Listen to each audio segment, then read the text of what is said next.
Hello, and thank you for watching Self-Critical, where a group of agoraphobic friends get together to RP actually going outside.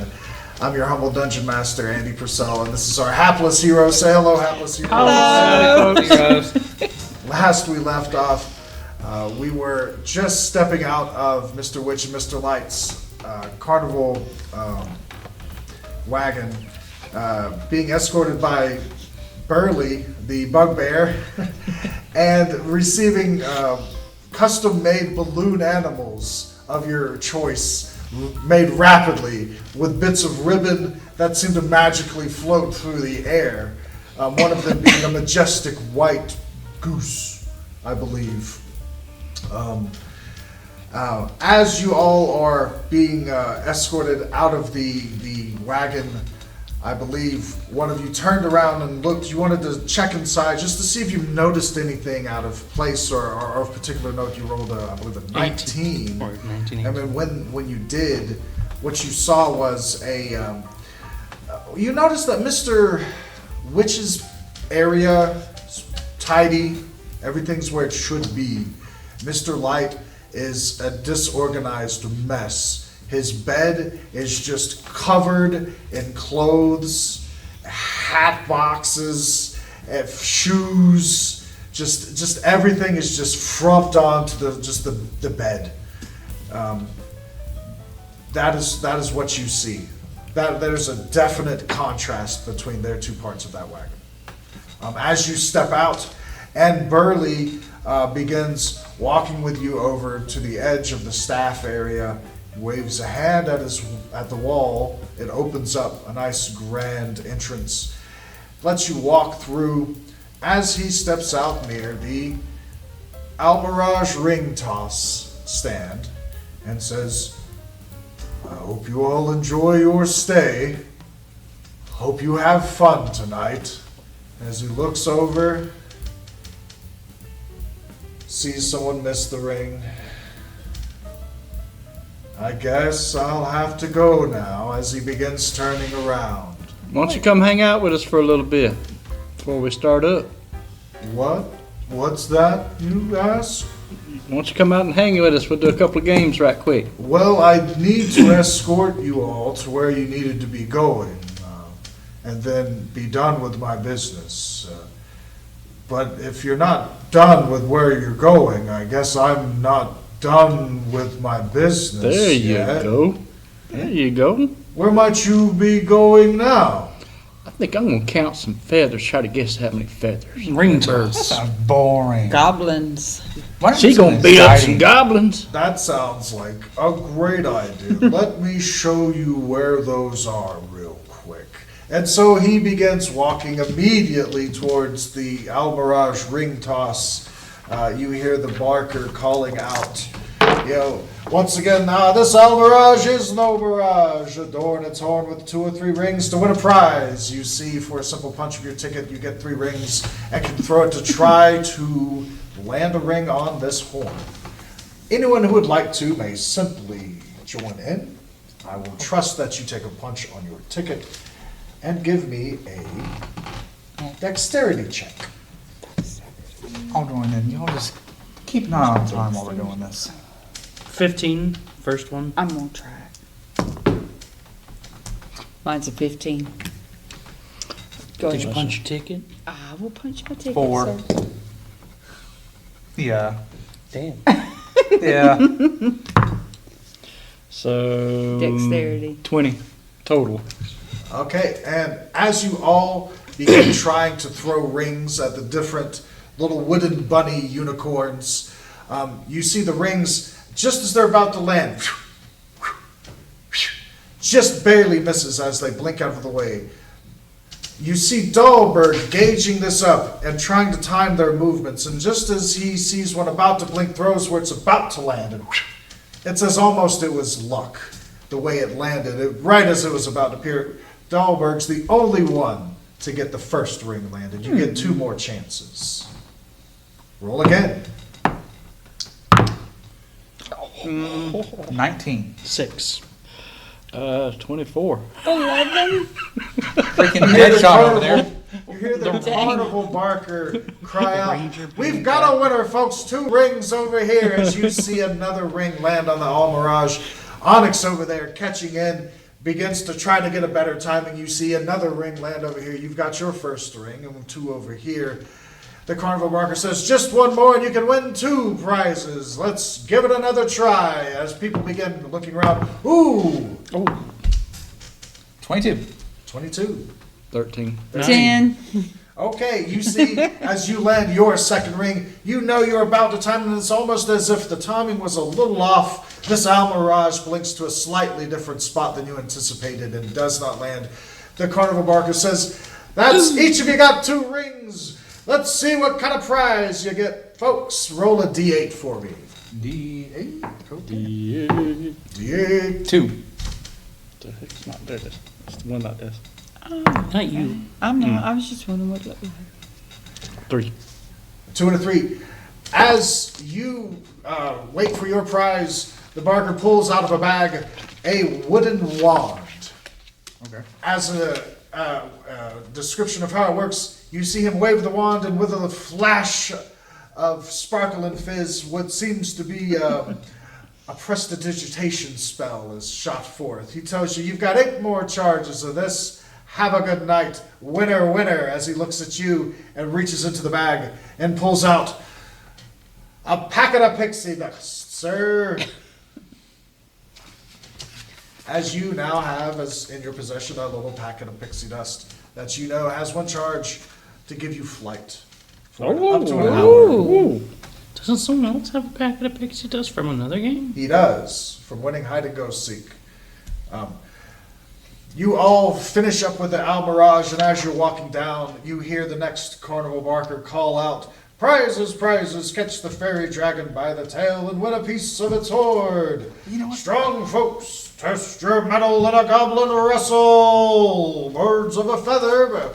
As you're all of these trying to get your attention, which ones are you wanting to go to first? Goblin. The goblin. You see Delana step forth as you see what appears to be a stocky dwarf, short enough to qualify for 1 goblin in this fight.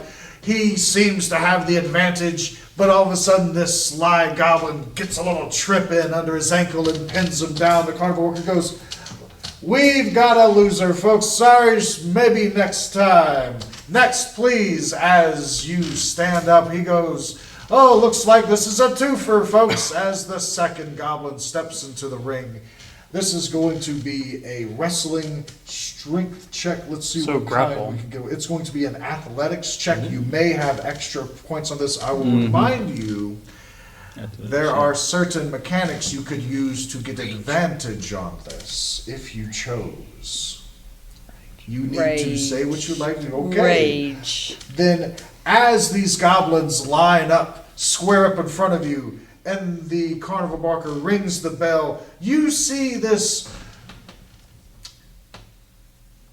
elven woman, for the first time, go into a fit of Karen-esque rage I'm not expecting that. as she beams just hate upon these 2 goblins, and they are like, "Ooh," and they dart for your knees at the same time. Give me an athletics check. With advantage. With advantage. Oh, advantage. 14. Plus 20. 20. total. 20 total. As her hair starts to turn blonde.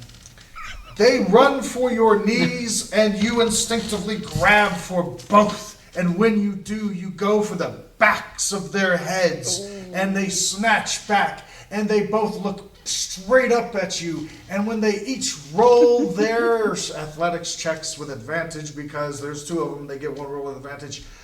Unfortunately, both rolls was a natural 20. Oh, God. As you yank back, they yank up. And as you pull, they pull, and your feet go up too. And you go straight to your back. And they dive on top of you. And the carnival barker goes, "Maybe next time, folks," as the goblins just jump up and down. "Good try. Let's maybe again, sugar." Do it again. Hey, man, there's a line behind you, man. Maybe just give me a minute, man. There's a line behind you, okay? Oh. Do you want to do it again? Yes. Okay. Does anybody else want to do it again? I'll wrestle him. Yeah, the slide. This guy. Let's get this guy. You get to do this one. All right, I get all of it. It's okay. Come on in, punch your ticket, man. Let's go. Oh, let's make it a good one as he grabs his neck. So, okay, give me an athletics check. I weakened them for you. Come on. 16 plus 1. 17. Okay. As you both square up and the carnival barker rings the bell, he goes to rush in for the knees. You saw him doing that for her. And when you do, you squat down a little bit and kind of put like to kind of buffet him out of the way. He's not sure what to do, and he goes to turn to the right, and you go ahead and you're like, I know what's going on. And how would you like to describe pinning this fella? I grab him by the scruff of the back of his head and just, And shove him down, Yeah. just like she as was he's about to do. he's about to do the thing. Just wow. Okay, and that is exactly what you do. He tries, he can't outquick you, so he tries to overpower you, and so you go with what she was doing and follow in with your technique and push him down, and you get a winner. We've got a winner, folks. Roll a d8 for me.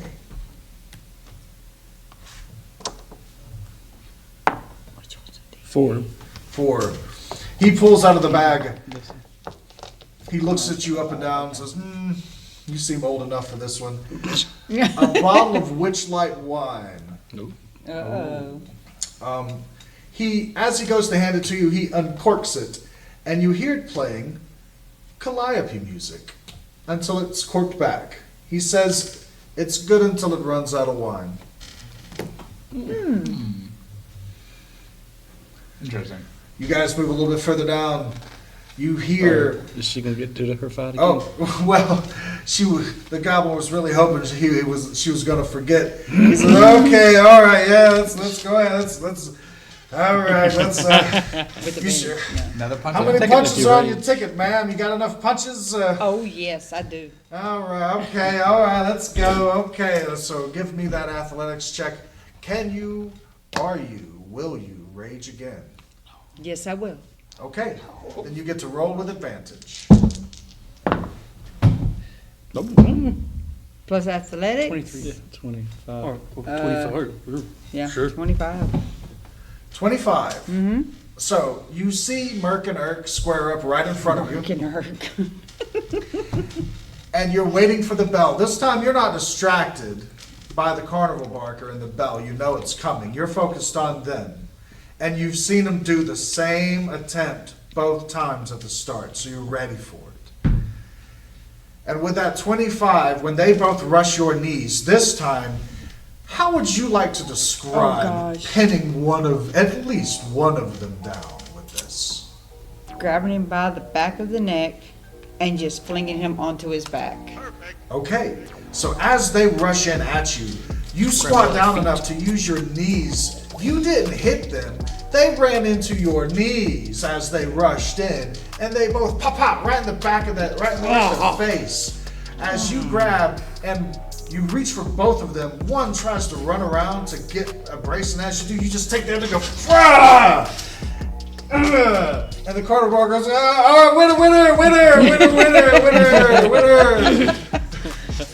Let's see what you get. Roll a d8 for me, ma'am. No. What'd you get? Uno. A 1. If you could roll a d100 for me. That'll be here. A D100. Okay. You roll on tables. 64. 64. I'll do 100. Okay. You know what? A D10 and. Wait a minute. Right, that's a D8. Oh, I'm dumb. Sorry. All right, let me have that one then. 16. 16. Okay, you get. He pulls out what looks to be like a spool of thread. And as he begins to unfurl a little bit of it, you realize that it's not just a silver color thread, it is pure silver. glistening silver thread, a whole spool of it. He says, "Ooh, you've got a good one this time," and hands it over to you. It looks to be probably 50 feet worth of sewing thread, you know. Okay. Okay. And how long did you say my fly lasts on that pixie dust if I used an hour? I'm pretty sure it's an hour or until you choose to dismiss it. Okay. Okay.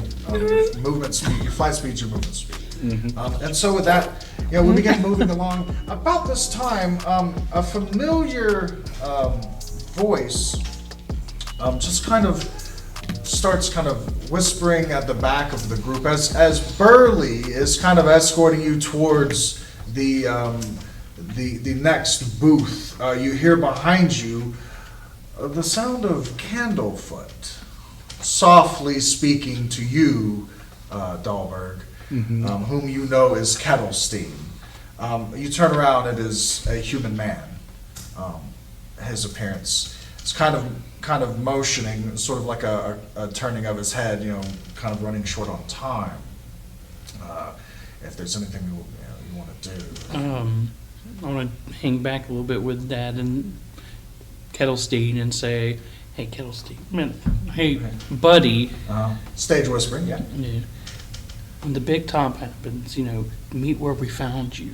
Me and what's your Dahlberg. You Dahlberg. can stage whisper. Me and Dahlberg will come and find you. AKA and speak up, whisper. We'll come and find you with a friend that we know for sure is willing to help us and ain't going to rout you out. Okay. The Displacer Beast. Okay. And the other two, they're going to go meet up at the big top and go talk to Mr. Light or try to hang around him if they can. Okay. And we'll try to, and with us, we'll try to sneak to the staff area or something, figure something out, come up with a plan. While Okay. the big event's going on and there's not going to be many people running around. Okay. Okay.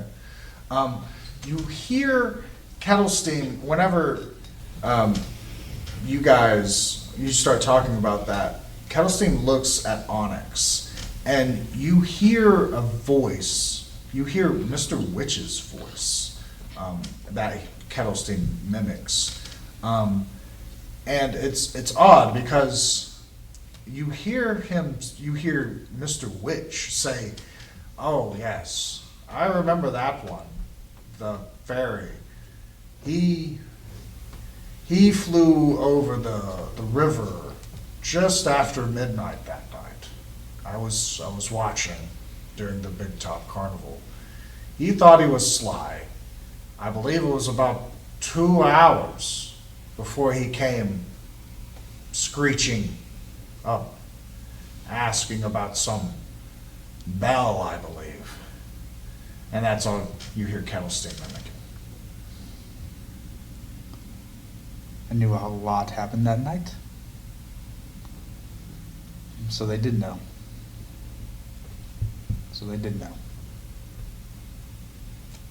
So, Kettlestein agrees. You see Kettlestein, give me perception checks. Anyone who's paying attention. 23. 18. 10. Okay. With a 23, something that you've noticed that hasn't really been brought to the forefront, but has ever been present with Kettlestein, is what looks like a little straw doll that has like a little mime's outfit on it and some thorns tied around its neck. And Kettlestein seems to have this always on her as she's speaking in Candlefoot's voice. As Kettlestein, given those instructions, begins moving back to do some other business and then meet up where you agreed, Burley begins talking to you guys. Some of the other carnival patrons, they could possibly help us. They have motivations as well. Candlefoot if he could get his voice back, you know, I'm sure he would do anything to help with that. Especially with Sasha, it would raise her spirits. I know, as you said, Durlagon may want to help with this as well. Where should we go before I have to get back to the staff area? I'm gonna say about, I'm gonna let him know, that I can talk to, Do you want to play a game, buddy? One of the games? I'll let you use a punch. I'm not supposed to play a game, but But you can use my punch. if you needed help with a game, I guess I could help. Well, I'm pretty sure that there's a flying dragon thing flying around. You know, just throw me up. Yeah, I could try to help with that. I mean, technically, you're the only one who's supposed to be blindfolded. So, yeah. He looks at the carnival barkers like, okay. And so, you see, Burley gets a big grin on his face as you go over to the fairy dragon section. And give me, you're going to get blindfolded. As I said, you see the first person just kind of reaching, trying to get the tail of one of these giggling red fairy dragons. Because Burley's helping you, I want you to give me a perception check with advantage. 13. 16, so 17. 17. You, as you're just kind of listening and holding your hands out, you can feel Burley like kind of lurching you towards the directions that you should be going. And just as you hear the buzzing and you catch it just right, you grab, you feel the tail. And with a 17, just as you grab and it closes, the tail slips right up your head. You almost had it. I want to give this a shot. while y'all doing that, I'm gonna go to Kettlestein right quick. Okay. Yeah. What would you like to do? I was gonna talk to Kettlestein. Hey, one of the people we're gonna need to help us, you have their voice.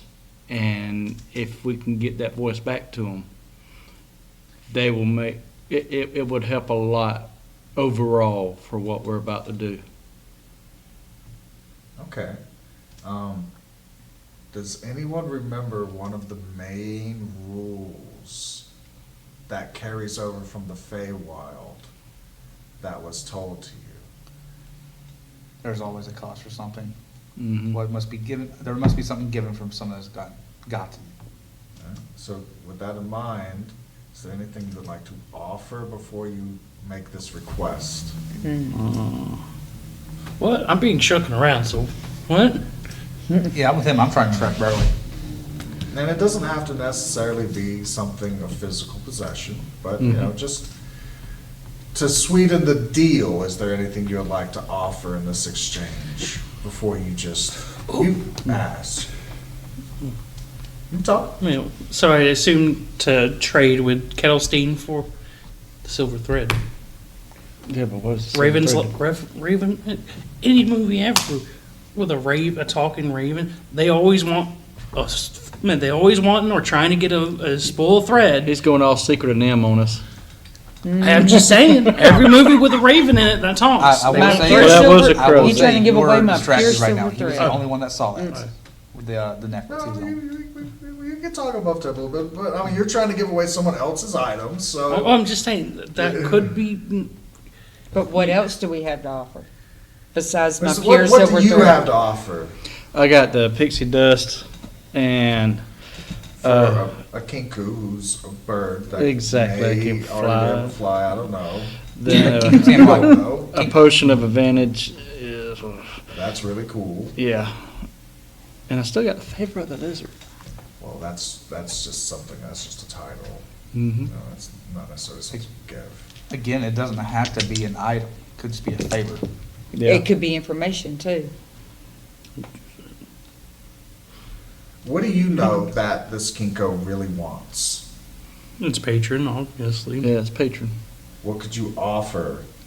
to help Well, we're already doing that though. We already offered to help find the patron. Information, because they said her patron was also their patron. So in this moment, right, okay, so you're gonna offer that, you're gonna help find her patron, Mm-hmm. okay.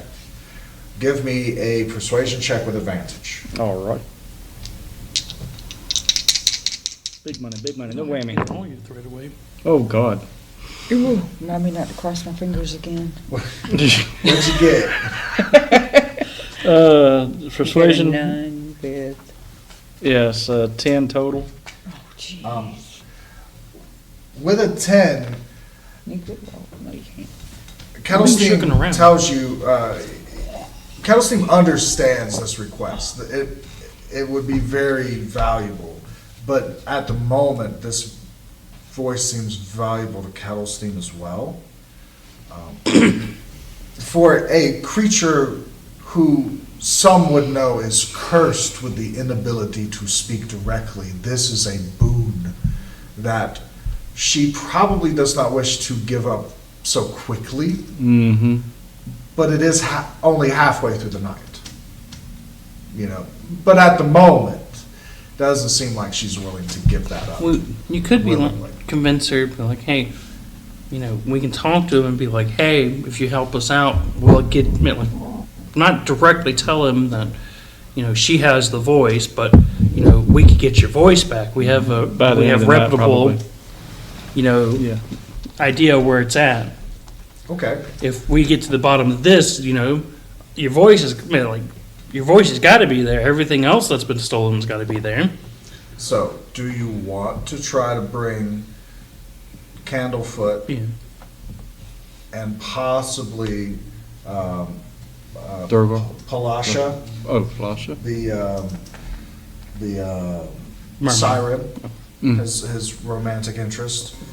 You know, it's up to you, right? You know they're good eggs, and they might be willing to help in any indirect way they can. It's up to you how persuasive you are in getting their help from you. Is that what you would like to do? So you guys make your way over towards the Hall of Illusions, Mhm. which is kind of the opposite of the big top, right? You're getting kind of back down this way, and you hear, you know, you see people starting to file towards the big top. You hear the carnival barkers. 5 more minutes, folks. 5 more minutes before the show starts. Let the fun begin. Everybody get your seats. Every seat's a good seat, but get your seat before they're gone.